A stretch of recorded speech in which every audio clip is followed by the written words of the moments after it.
Hey guys, Desolator Magic here, and it's time for a quick video about a topic that hopefully you know about, but if you haven't, I am definitely going to explain it. There's a lot of buzz on Reddit, on the MTG forums, and even on other YouTubers' channels about people doing giant buyouts and spiking the price of certain cards.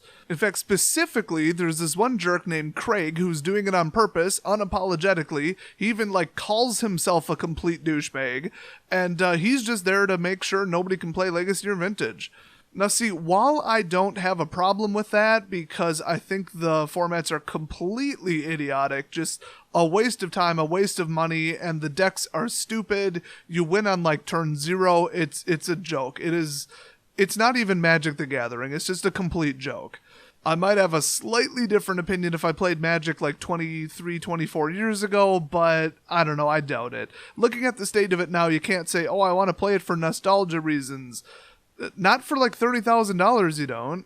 I mean, if you like an old TV show, if you like Star Trek Voyager, you could pick up the whole damn season 1 through 9 box set, or however many there were, for $100, I think. If you go to the pawn shop, I think it's even lower. But if you want to, play good old-fashioned Magic like you used to, yeah, go sell all your cars and remortgage your house. What the hell? So that said, while I said I don't really care if some douchebag is manipulating prices, making $100 cards turn into $700 cards, and making 75-cent cards turn into $50 cards, whatever else is going on, I still hope that Craig drops dead. I really do. I used to operate in a similar market to MTG, like an alternative investment market, I guess you could say, and there were price manipulating douchebags in that one too, and everybody honestly would have killed them if they knew where they lived. You lose somebody $100,000 by ripping them off, or hacking a website, or artificially, manipulating the media, or making fake media posts about, crashes and this and that, and, pumping up scams because the whole market is unregulated. Yeah, everybody else in the market wants you dead. Big surprise. So Craig, I sincerely hope that you walk out of your house and get struck by lightning. You are a disease in the MTG community, and you should feel ashamed of yourself. It is not worth any amount of money to be doing what you're doing. And honestly, seriously, people know this guy's username on Facebook. It is not even a matter of when or if somebody's going to leak his personal information and find out where he lives and find out his real first and last name. It's going to happen. It is bound to happen. Honestly, it probably already did happen. I didn't even check. Anyway, so that whole situation's a catastrophe, but it just brings up the point that, every single year, or every single even month, I would say, it gets more expensive and more difficult to play Legacy and Vintage, any of the Eternal formats at all. You just can't get into it. And, who cares is what everybody says. I say it all the time. Who cares? I don't have any interest in playing it. It's stupid. You win on turn 0 or 1 or 2, and some of them get drawn out, but the cards are unbalanced. They never should have been printed, and it doesn't resemble the game's careful balancing that exists today. So it doesn't seem like Magic. It doesn't seem like fun. It just seems stupid to me. So the fact that people can't play it, I mean, I could care less, but on the flip side, I might want to try it. I mean, there's always X-Mage. You can jump on X-Mage and play it for free. So it's not like this really affects me in any kind of way. I mean, if I want to get into Legacy or Vintage, I won't spend the money. I'll just play it for free. Whatever. And it's just like in real life, people print proxies. And I mean, yeah, you can't then play it at a professional level, but 99.9% of players that play Magic are not going to play even Standard at a professional level. So if you're that one guy that wants to get into Vintage or Legacy at the professional level, you're weird, dude. Just get that idea out of your head. Go do something else, seriously. But just for the sake of people who might want to, pick up some older cards, maybe they just want the cards for a collection, They might not want an Alpha Black Lotus or something, but they might want an old card they used to, play with, put it in a frame, hang it on the wall, that's cool. And now they can't do it because the price went from 100 to 1,000 on a card. And that's really a shame. I mean, I don't think that anybody should be blocked or prevented from doing almost anything in the MTG world, anything legit that they want to do. So overall, these giant price rises, the slow gradual increase in price of the Eternal formats, and then the giant spikes in certain Eternal cards, it's just not good. And then Eternal Masters basically did nothing. I mean, there's a couple cards that I love, like Isochron Scepter. I've won a lot of games with it. I wanted a foil one just to get one, and I got one. That's just for me. That's for my collection. I didn't really need it to play with. But if I wanted something from the reserve list that costs too much money, I mean, that's it. I can't do it. I'm not going to drop that much money on it. It's stupid. So it's a problem. It's a scourge on the MTG community, what keeps happening. And Wizards has been firm on this thing called the reserve list. Now, if you're not familiar, it's a list of quite a few cards, at least a couple hundred, I believe, that they will never print in any form. Now, they always did have the reserve list, or not always, but for quite a while. And they used to have an exception. They would print like special, like tournament winning promos, I think, and for sure judge promos. I know that was one of them. They would print a judge promo of a card on the reserve list and only give it to the judges. So not a whole lot of them are making it out onto the market, and they're alternate art. And I think almost always foil as well. They're kind of like, just a special edition run. Really, really recently, they changed it so that reserve list cards can also not be printed in that form as a judge promo or as any kind of limited run anything from the vault, nothing. It cannot be printed anywhere. None of the cards can be reprinted in any form. So if you're never, ever, ever, ever, ever going to reprint the cards, the format's going to die eventually, either because there's literally not enough to go around for the players, or the price goes so high that nobody wants to play it. Absolutely nobody. And at that point, the whole thing's going to tip over.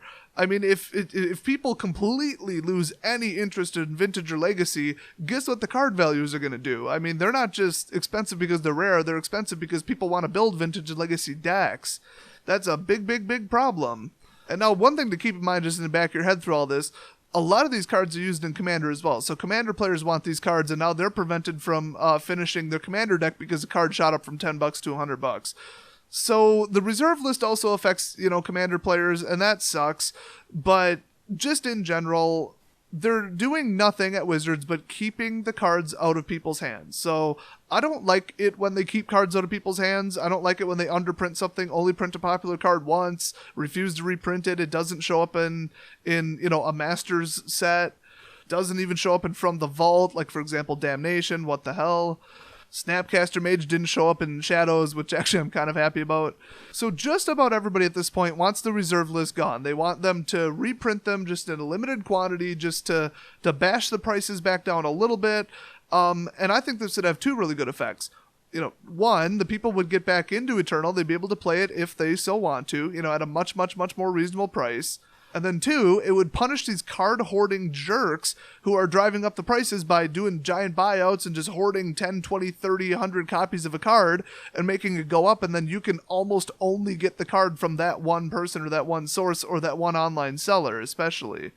I think you guys know by now which website I'm referring to, or which company I should say, that likes to hoard cards and then spike up the price and pretend they didn't do it and then lie about it. Not even going to mention it. I don't need 30 seconds of legalese crap to follow it so they don't sue me. You guys know who it is.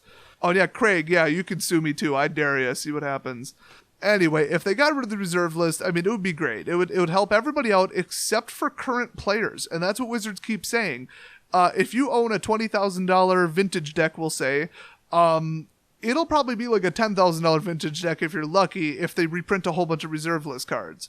And I'm not saying make it a common card in the next Eldritch Moon set. I mean, they could make it a mythic in a limited run EMA set.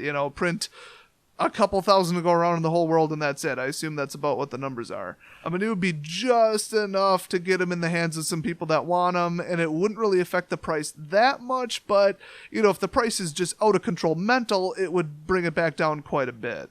And except for the people who are using their deck that they're going to professional tournaments and playing with and winning prizes and winning money with, and they're using it, they're getting use out of it, who also want it to be an investment that's worth more and more money every day, they're just greedy. That's just unrealistic, and it's greedy and it's stupid, and it reminds me of something really particular that just happened. It's the housing speculators back in 2007, 2008. Housing prices were going up like, 3, 4, 5, 6% depending upon the zone. I know like Nevada was insane. The area around Las Vegas especially, there was houses going up like, I don't know, one a day or something like that. Because by the time you quote it and by the time you're done building it, it's worth like 1% more. Like, what the heck is going on? So you could build spec houses and you didn't even have to know if there was, a buyer because it was worth so much. Who cares? Eventually it would sell, and the longer it takes to sell, the more money you make. And that's going to keep going forever, right? In 2015, a house will be worth $10 million for a 2,000 square foot house, right? It'll keep going up by 10% every year. No, you idiots. That's not what's going to happen, and that's not what did happen. Seriously, who was stupid enough to invest like that? And, the banks were dumb enough to give out loans for that. At a certain point, I'd say, I think the housing market can't continue on this upward trend when the gross domestic product and the entire rest of the economy is not growing at that amount, so people eventually won't be able to afford these, and it's going to crash back down to a significant degree, and then you'll owe more than your house is worth and probably declare bankruptcy and stick us with the loan. But no, nobody thought of that. So here's vintage and legacy players saying, oh man, my deck and these cards are going to keep going up and up and up and up and up and up forever. It'll never tip over. No, it will. Either they're going to burn the reserve list and start printing them because they have to do that at a certain point. I mean, it's not an if, it's a when. Or if they don't do it, or if they wait too long to do it, nobody is going to be playing those formats anymore, and the card values are just going to go down the toilet because you literally will not be able to find a buyer. It's not, oh, my $500 card, now I got to sell it for $3 because the demand went down a little bit. It's my $500 card is worth who the crap cares. I can't find a buyer for it. I mean, it doesn't matter if you're holding a gold bar worth $1 million. If you can't find a buyer for the gold bar, it's worth $0. If you could stick it out on your front lawn with a, hey, $10 free delivery sign, $10, who wants this gold bar? And if there's not a buyer, you aren't getting the $1 million, you're not getting the $10 either. You're getting $0. And at a certain point, that's going to happen. Now, if all across the board, every card crashes 50%, some people might be like, oh, look, Legacy and Vintage got cheaper. Okay, now I'm going to start playing it. So it's not going to hit, 0. That's not going to happen. But I think a pretty big collapse would happen, bigger than the housing market even, obviously, because I think those values, the worst I've ever even heard was like they dropped like 20%. Not 80% of the house value is gone. Like $1 million house can only sell for $200,000 now. That wasn't that drastic. So yes, either the market is going to tip over, so it's a terrible investment. So these people who say, oh, I want my deck to keep going up and up and up. I paid a lot of money for it, and I don't want to lose 50% of the value because Wizards reprints everything. Well, you're going to lose the money eventually, so you might as well do it because Wizards is letting people actually play the damn format. So let me just say in conclusion, if you have invested in a whole bunch of reserve list cards, don't sell them immediately because it's going to be a really bad investment really quickly and without any kind of warning. I mean, within 4 hours of Wizards saying, hey, we're going to print a couple reserve list cards, or we're going to gradually get rid of the reserve list at an undisclosed time in the future, boom, eBay price of your card is 25% what it was before. Like, overnight, guaranteed. So Wizards just needs to ignore these people, just get rid of the reserve list, start printing some damn cards, piss them off, get it over with, rip the Band-Aid off, let them just whine and complain and say they're never going to play Magic again and blah, blah, blah. Who cares? They're spending their $20,000 on singles that Wizards hasn't sold in 10, 20 years. So it's not like they're really going to cost Wizards any kind of significant sales on the new standard block products. I mean, that's not necessarily universally true, but I mean, how many Vintage and Legacy players do you know? I know of 2. And I know a lot of people who play Magic.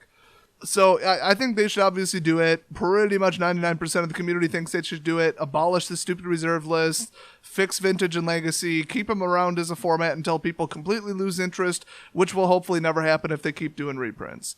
And most importantly, they need to screw over all of the investors, and I use that a little generously. Mostly they're just dicks. Just screw them over, put them into bankruptcy, get rid of 50 to 75% of their entire card stock's value, and just make them pay for what they're doing to the market right now. It's honestly a win-win-win, and the only people who lose are the whiners. So, screw them. Speaking of that, if you are an Eternal Format player, don't forget to hit the thumbs down button, leave a comment down below, and I will see you guys next video.